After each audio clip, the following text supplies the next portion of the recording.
Hi ಗೆಳೆಯರೇ, ಎಲ್ಲರಿಗೂ ನಮಸ್ಕಾರ. ಈ ಕತೆ ಅಕ್ಕ ತಮ್ಮನ ನಡುವಿನ ಶುದ್ಧ ಪ್ರೀತಿ ಮತ್ತು ಕುಟುಂಬಬಂಧದ ಕತೆ. ನನ್ನ ಹೆಸರು ಸೋನ್ಯಾ. ನಾನು ನಗರದಲ್ಲಿ ಕೆಲಸ ಮಾಡುತ್ತಿದ್ದೇನೆ. ಕೆಲಸದ ಒತ್ತಡ, ದಿನನಿತ್ಯದ ಓಟದ ನಡುವೆ ನನ್ನ ಮನಸ್ಸಿಗೆ ಹೆಚ್ಚು ನೆಮ್ಮದಿ ನೀಡುವ ಸಂಗತಿಯೆಂದರೆ ನನ್ನ ಊರಿನ ಮನೆ ಮತ್ತು ನನ್ನ ತಮ್ಮನ ನೆನಪು. ನನ್ನ ತಮ್ಮನ ಹೆಸರು ರಾಹುಲ್. ಅವನು ತುಂಟ, ಚುರುಕು, ಸದಾ ನಗುವಿನಿಂದ ಮನೆ ತುಂಬಿಸುವ ಹುಡುಗ. ನನಗೆ ಅವನ ಮೇಲೆ ಅಪಾರ ಪ್ರೀತಿಯಿದೆ. ಅವನು ನನ್ನನ್ನು ಅಕ್ಕ ಎಂದು ಕರೆಯುವ ಧ್ವನಿಯಲ್ಲೇ ನನಗೆ ಒಂದು ರೀತಿಯ ಸಂತೋಷ ಸಿಗುತ್ತದೆ. ಕೆಲಸದ ಕಾರಣದಿಂದ ನಾನು ಮನೆಗೆ ಆಗಾಗ್ಗೆ ಹೋಗಲು ಸಾಧ್ಯವಾಗುವುದಿಲ್ಲ. ಆದರೆ 2 ದಿನಗಳ ರಜೆ ಸಿಕ್ಕಾಗಲೆಲ್ಲ ನನ್ನ ಮನಸ್ಸು ಊರಿನ ಕಡೆಗೆ ಎಡುತ್ತದೆ. ಈ ಬಾರಿ ಕೂಡ ರಜೆ ಸಿಕ್ಕ ತಕ್ಷಣ ನಾನು ಊರಿಗೆ ಹೊರಟೆ. ಬಸ್ಸಿನಲ್ಲಿ ಕೂತಾಗಲೆಲ್ಲ ತಮ್ಮನ ಮುಖ, ಅವನ ತುಂಟಾಟ, ಅವನು ನನ್ನನ್ನು ನೋಡಿದಾಗ ಹೊಮ್ಮಿಸುವ ನಗು ಎಲ್ಲವೂ ನೆನಪಾಗಿ ನನ್ನ ಮನಸ್ಸು ಹಗುರವಾಗುತ್ತಿತ್ತು. ಊರಿಗೆ ತಲುಪಿದ ಕ್ಷಣದಲ್ಲೇ ಮನೆ ಮುಂದೆ ನಿಂತಿದ್ದ ತಮ್ಮ ದೂರದಿಂದಲೇ ಓಡಿಬಂದು ನನ್ನನ್ನು ನೋಡಿದ.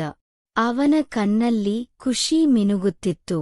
ಅಕ್ಕ ಬಂದಿದ್ದೀಯಾ ಎಂದು ಅವನು ಸಂತೋಷದಿಂದ ಕೂಗಿದ. ನಾನು ಕೂಡ ಅವನ ತಲೆ ಸವರುತ್ತಾ, ನಿನ್ನನ್ನು ನೋಡಲು ಎಷ್ಟು ದಿನ ಕಾಯುತ್ತಿದ್ದೆ ಗೊತ್ತಾ ಎಂದು ಹೇಳಿದೆ. ಅಮ್ಮ ಕೂಡ ನಮ್ಮಿಬ್ಬರನ್ನೂ ನೋಡಿ ನಗುತ್ತಿದ್ದಳು. ಮನೆಗೆ ಬಂದ ಮೇಲೆ ತಮ್ಮ ನನ್ನ ಕೈ ಹಿಡಿದು ಒಳಗೆ ಕರೆದುಕೊಂಡು ಹೋದ. ಅವನು ತನ್ನ ದಿನಚರಿ, ಶಾಲೆಯ ಕತೆಗಳು, ಸ್ನೇಹಿತರ ತುಂಟಾಟ ಹೇಳುತ್ತಾ ಮಾತನಾಡುತ್ತಿದ್ದ. ಅವನ ಮಾತುಗಳಲ್ಲಿ ಇರುವ ಚೈತನ್ಯ ನನಗೆ ತುಂಬಾ ಇಷ್ಟವಾಗುತ್ತಿತ್ತು. ಸಂಜೆ ನಾವು ಮನೆಯ ಹೊರಗೆ ಸ್ವಲ್ಪ ನಡೆದು ಬಂದೆವು. ತಮ್ಮ ನನಗೆ ಹಳ್ಳಿಯ ಹೊಸ ವಿಷಯಗಳನ್ನು ತೋರಿಸಿದ. ಅಕ್ಕ, ನೀನು ಇಲ್ಲದಾಗ ಮನೆ ತುಂಬಾ ಮೌನವಾಗಿರುತ್ತೆ ಎಂದು ಅವನು ಹೇಳಿದಾಗ ನನ್ನ ಮನಸ್ಸು ತುಂಬಿತು. ರಾತ್ರಿ ಊಟದ ನಂತರ ನಾವು ಹಳೆಯ ದಿನಗಳನ್ನು ನೆನಪಿಸಿಕೊಂಡೆವು. ಬಾಲ್ಯದಲ್ಲಿ ನಾವು ಆಡಿದ ಆಟಗಳು, ಹಬ್ಬದ ಸಂಭ್ರಮ, ಅಮ್ಮನ ಜೊತೆಗಿನ ಸಿಹಿ ಕ್ಷಣಗಳು ಮಾತುಕತೆಯಲ್ಲಿ ಮತ್ತೆ ಜೀವಂತವಾದವು. ತಮ್ಮ ಎಂದಿನಂತೆ ತುಂಟತನದಿಂದ ನನ್ನನ್ನು ನಗಿಸುತ್ತಿದ್ದ. ನಾನು ಕೂಡ ಅವನ ಜೊತೆ ಮಾತನಾಡುತ್ತಾ ದಿನದ ದಣಿವು ಮರೆತಿದ್ದೆ.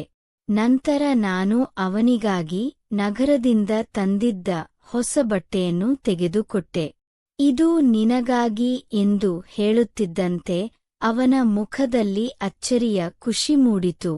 ಅವನು ಅದನ್ನು ಕೈಯಲ್ಲಿ ಹಿಡಿದು ನೋಡುತ್ತಾ, ಅಕ್ಕ, ನೀನು ನನಗೆ ಯಾವಾಗಲೂ ವಿಶೇಷವಾಗಿ ಏನಾದರೂ ತರುತ್ತೀಯಲ್ಲ ಎಂದು ನಗುತ್ತ ಹೇಳಿದ. ನಾನು ಅವನ ಸಂತೋಷವನ್ನು ನೋಡಿ ಇನ್ನಷ್ಟು ಖುಷಿಪಟ್ಟೆ.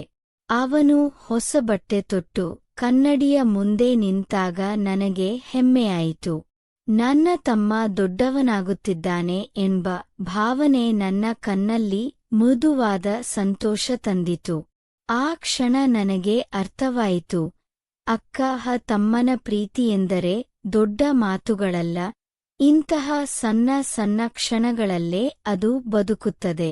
ರಾತ್ರಿ ಮಲಗುವಾಗ ನನ್ನ ಮನಸ್ಸು ತುಂಬಾ ತೃಪ್ತಿಯಾಗಿತ್ತು. ತಮ್ಮನ ನಗು, ಅವನ ಸಂತೋಷ, ಮನೆಯ ಆತ್ಮೀಯತೆ ನನ್ನೊಳಗೆ ಶಾಂತಿ ತುಂಬಿದವು. ಇಂತಹ ಕ್ಷಣಗಳೇ ಜೀವನದ ನಿಜವಾದ ಸಂಪತ್ತು ಎಂದುಕೊಂಡು ನಾನು ನಿಧಾನವಾಗಿ ನಿದ್ರೆಗೆ ಜಾರಿದೆ. ಕತೆ ಇಲ್ಲಿಗೆ ಮುಕ್ತಾಯ. ಇದೇ ರೀತಿಯ ಭಾವನಾತ್ಮಕ ಕುಟುಂಬಬಂಧದ ಕನ್ನಡ ಕತೆಗಳಿಗಾಗಿ ನಿಮ್ಮ ಬೆಂಬಲ ಇರಲಿ. ಧನ್ಯವಾದಗಳು.